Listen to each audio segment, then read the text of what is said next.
தமிழ் நெஞ்சங்களே, நான் தான் நடிகர் சுலைமான். இப்போ பிரபலமாக மிக பெருசாக பேசக்கூடிய ஹபீபிங்கிற ஒரு திரைப்படத்தை பற்றி தான் உங்கள்கிட்ட நான் பகிர்ந்துக்க போகிறேன். பல இயக்குநர்கள் இந்த படத்தை குறித்து பிரமாண்ட அந்த பிரமித்து போகக்கூடிய மிக லைத்து சிறப்பான படம், சிறந்த படம் அப்படிங்கிறத பல இயக்குநர்கள் பாராட்டியிருக்கிறாங்க. அதுலேருந்தே நமக்கு தெரியுது இந்த திரைப்படம் எந்த அளவுக்கு எடுக்கப்பட்டிருக்கோம் அப்படிங்கிறது. ஒரு இயக்குனர் சொல்கிறாரு, 100 வருஷம் சொல்லப்படாத விஷயத்தை இந்த திரைப்படம் உங்கள்கிட்ட கொண்டு சேர்த்துருக்கு. இன்னொரு இயக்குனர் சொல்கிறாரு, கலைஞர்களை, அதாவது இயக்குநர்களை உருவாக்கக்கூடிய படம்னு சொல்கிறாரு. அப்போ எந்த அளவுக்கு இருக்கும்?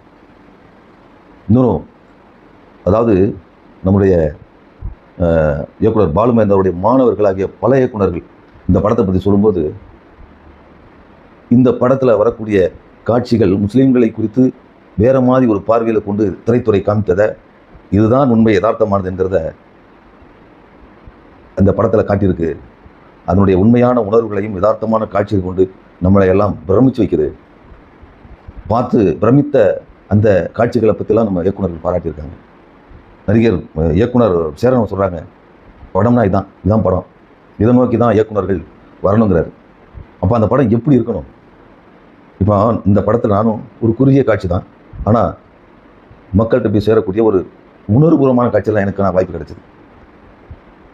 இயக்குனருடைய ஒரு மிக சிறப்புத்தன்மையாக நிறைய இருக்குது. அந்த யதார்த்தம் என்ன வருமோ அப்படியே அதை விடாமல், எந்த காம்ப்ரமைஸுக்கு இடம் இல்லாமல் அந்த காட்சியினுடைய இயல்பு என்னவோ அதை வர்ற வரைக்கும் விட மாட்டார். அது வசனமாக இருக்கட்டும், காட்சியாக இருக்கட்டும். நான் ஒரு 14 நாட்கள் அதில் வந்து ஒரு உழைப்பு செலுத்திருக்கேன்.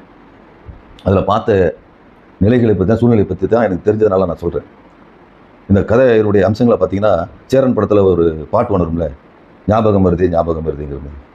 அது மாதிரி ஒவ்வொரு அந்த 2 காலகட்டத்தினுடைய கதை அம்சம்.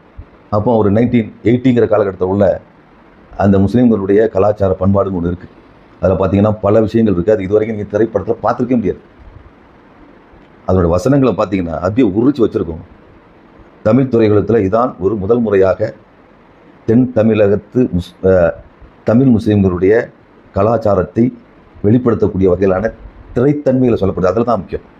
ஒரு ஆவணப்படமாக கொண்டு சேர்க்குறது பெரிய விஷயம் இல்லை, திரைத்தன்மையோடு சொல்லணும், மக்கள் பார்த்து ரசிக்கக்கூடிய வகையில் இருக்கணும். ஆனால் அந்த மெசேஜை கொண்டு சேர்க்கணும், மனதை வந்து கவரணும். நான் அந்த ஒரு கதாபாத்திரத்தில் என்னை கொண்டு வைக்கக்கூடிய அளவுக்கு ஈர்க்கக்கூடிய பாத்திரங்கள் அமையணும், வசனங்கள் அமையணும்.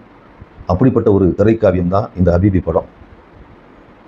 அதாவது இது உண்மையிலே சொல்லப்போனால், இந்த படத்தை தயாரிக்க வந்த சமீன் இருக்கட்டும், அவருடைய இப்ராஹிம் இருக்கட்டும், இன்னும் சில பேர் சேர்ந்து தான் பண்ணியிருக்காங்க.